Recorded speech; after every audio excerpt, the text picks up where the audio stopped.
ছোট্ট বন্ধুরা, তোমাদের নিশ্চয়ই গ্রীষ্মকালীন ছুটি পড়ে গিয়েছে। অনেকদিন ধরে তোমরা ঠাকুরদাকে পাচ্ছ না, তাই না? হ্যাঁ, অনেক অভিযোগ করেছো, অনেকে অভিমান করেও আছো, জানি তো। তাই তো ঠাকুরদা আজ চলে এসেছেন একটা দারুণ গল্প নিয়ে। তোমরা শুনছো রেডিও জংশন নিবেদিত ঠাকুরদার ঝুলি, আজ 137তম পর্ব। আজকের গল্পের নাম জয়ী। লিখছেন কেয়া বর্মন, আর পাঠ করবেন তোমাদের গল্পদাদু তপন কুমার গোস্বামী। বন্ধুরা, তোমাদের কেমন লাগলো গল্প কমেন্ট করে কিন্তু অবশ্যই জানাবে, এবং আরও নতুন বন্ধু পেতে অনুষ্ঠানটি তোমরা শেয়ার করবে, আর লাইক তো করবেই। তাহলে চলো আমরা চলে যাই ঠাকুরদার কাছে। ছোট্ট বন্ধুরা, কেমন আছো? সবাই ভালো? বেশ। ছুটি পড়ে যাবে খুব শিগগিরই, গরমের ছুটি। আর খুব গরমের পরেতে বৃষ্টি হয়ে এখন বেশ ভালোই লাগছে ওয়েদারটা। তবে সাবধানে থেকো, এই সময়তে কিন্তু সর্দি কাশিটা খুব হচ্ছে। যাই হোক, গল্পে চলে আসি। আজকে তোমাদের যে গল্পটা শোনাবো ভারী সুন্দর গল্প। সেই গল্পটা লিখে পাঠিয়েছেন কেয়া বর্মন। তিনি থাকেন কোথায়? তিনি থাকেন তমলুকেতে থাকেন তিনি, পূর্ব মেদিনীপুর। গল্পটার নাম হচ্ছে জয়ী। আমরা গল্পে চলে আসি। খুব ভালো গল্প।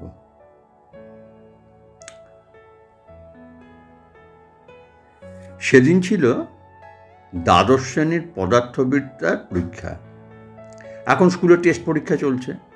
বাংলা, ইংরাজি, জীবনবিজ্ঞান এইসব পরীক্ষা ইতিমধ্যেই হয়ে গেছে। আজ পদার্থবিদ্যা, বাকি আর দুটো, গণিত আর রসায়নবিদ্যা। ব্যাস, তারপর আসল পরীক্ষার জন্য আদা জল খেয়ে লেগে পড়তে হবে। যাক, সে অনেক পরের কথা। আজকের পরীক্ষার টেনশন লিসার সবচেয়ে বেশি। ফিজিক্স কিছুতেই মাথাতে ঢোকে না। এত থিওরি, জটিল অঙ্ক, উফ, বড্ড কঠিন। এমনিতে সায়েন্স লিসার বেশ পছন্দের।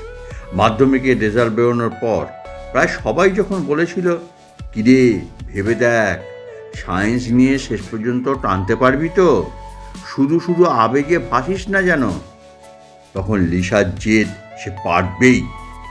রসায়নের রসালো ব্যাপার স্যাপার তার বেশ ভালো লাগে। ভবিষ্যতে এটাই তার টার্গেট।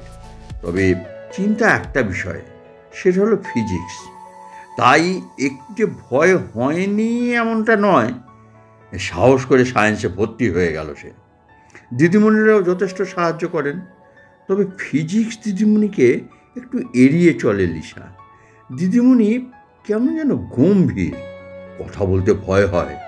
ওদিকে ফিজিক্স সাবজেক্টটাও ভালো লাগে না তার। ব্যাস, দুয়ে দুয়ে মিলে গেল আর কি। সব বিষয়ে পড়া হলেও ফিজিক্সের প্রস্তুতি একেবারে নেই। অবশেষে সেই পরীক্ষার দিন।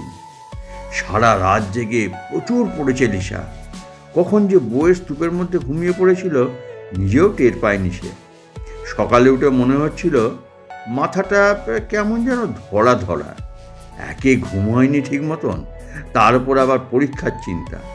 ভালো করে স্নান সেরে ঠাকুরকে পুজো দিয়ে মায়ের দেওয়া দইয়ের ফোঁটা কপালে নিয়ে ফিজিক্স পরীক্ষা দিতে গেল লিসা। পরীক্ষার হলে বন্ধুরা পরপর সব আগে পিছে করে বসেছে। প্রশ্নপত্র খাতা দেওয়া হলো, লেখা শুরু করলো সবাই। বসে রয়েছে শুধু লিসা। আধ ঘন্টা অতিক্রান্ত। ছোট ছোট কয়েকটা প্রশ্নের উত্তর ছাড়া আর কিছুই লিখতে পারছে না সে। অন্যদিকে বন্ধুদের কলম দ্রুত ছুটে চলেছে। কিছুক্ষণ পরে লিসা বলে উঠল, ম্যাম, বাইরে যাব, বাথরুম।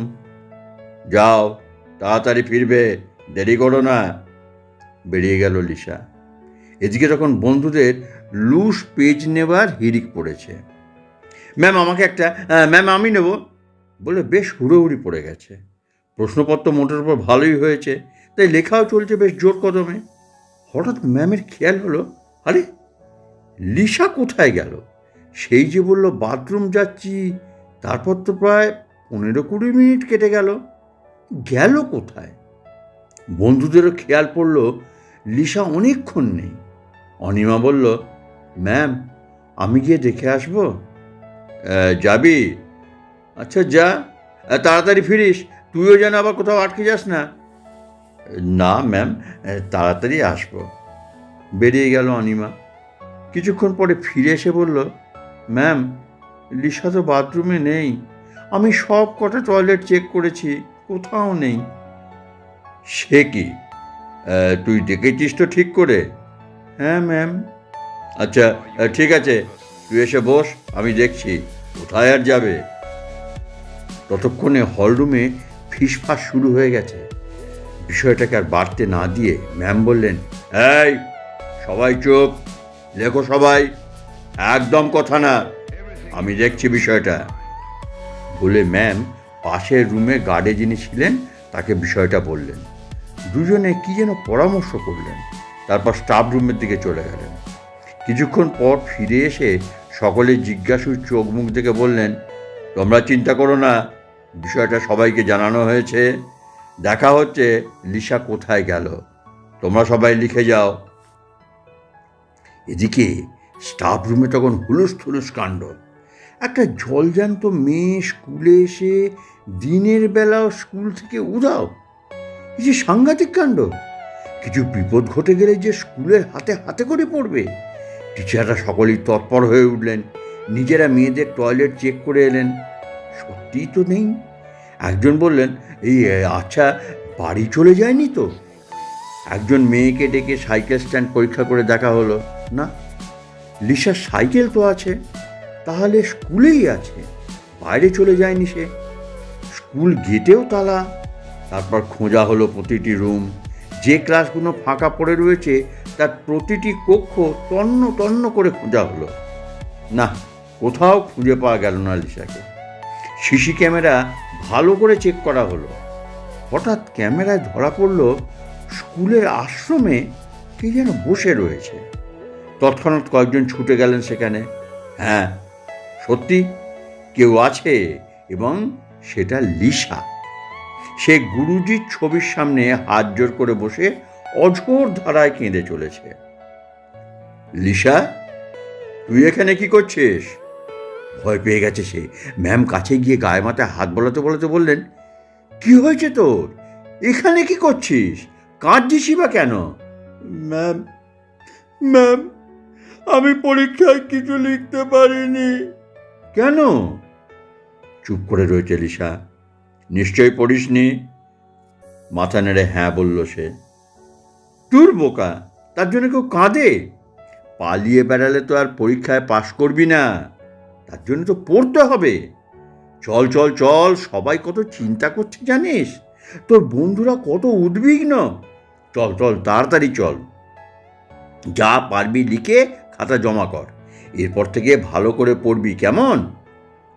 অনেক বুঝিয়ে সুঝিয়ে পরীক্ষা হলে পাঠানো হলো তাকে। পরীক্ষা শেষে খাতা জমা দিয়ে বাড়ি গেল লিসা। এরপর ফল প্রকাশ হলে দেখা গেল অন্য সব বিষয়ে ভালোভাবে পাশ করলেও ফিজিক্সে যথারীতি ফেল করেছে সে। বাড়ির বকুনি তাচ্ছিল্য সব দাঁতে দাঁত চেপে সহ্য করে যাচ্ছে লিসা। ভাবছে সে কি সত্যিই ভুল করল? এরপর কি হবে? হাজারো ভাবনা ভিড় করে আসে মাথার মধ্যে। এই লিসা, কি করছিস? চল একটু বাইরে থেকে ঘুরে আসি। বন্ধু সঞ্চিতা এসে ওকে ডাক দিল। না রে ভাই, আমি যাব না, তুই যা। ধুর, আচ্ছা শোন, আমি স্কুলে গিয়েছিলাম লাইব্রেরিতে, ফিজিক্স ম্যাম তোকে ডেকেছেন, কাল গিয়ে দেখা করবি, বুঝলি? রে, ম্যাম ডেকেছেন, নিশ্চয়ই খুব বকাবকি করবেন, কি করি এখন? পরদিন ভয়ে ভয়ে ম্যামের সামনে গিয়ে দাঁড়ালো লিসা। ফিজিক্সে পাশ করতে হবে না? এভাবে চললে ফাইনালে কি করবে তুমি? তুমি বাকি সব বিষয়ে এত ভালো, আর ফিজিক্সে এই হাল? না, তুমি দেখছি আমার নাম ডোবাবে। এই কথা বলে ম্যাম মৃদু হাসলেন। না মানে তখন তোদলাচ্ছে লিসা।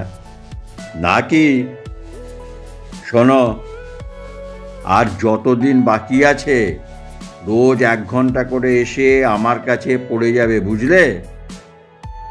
দেখো দেখো মেয়ে, ভয় যত পাবে ভয় তত আরও চেপে বসবে।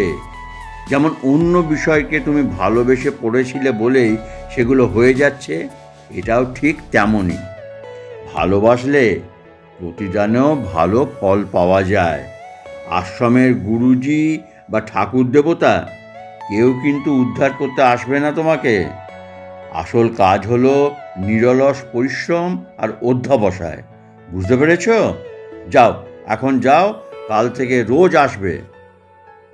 যে ম্যামকে লিসা এতদিন ভয় পেয়ে এসেছে, তিনি যে এত দরদি তা তো সে আগে বোঝেনি। কত সহজে ম্যাম এই সরল সত্যটা বুঝিয়ে দিলেন, অথচ লিসা এতদিন বুঝতেই পারেনি। ইস, আগে যদি বুঝতো।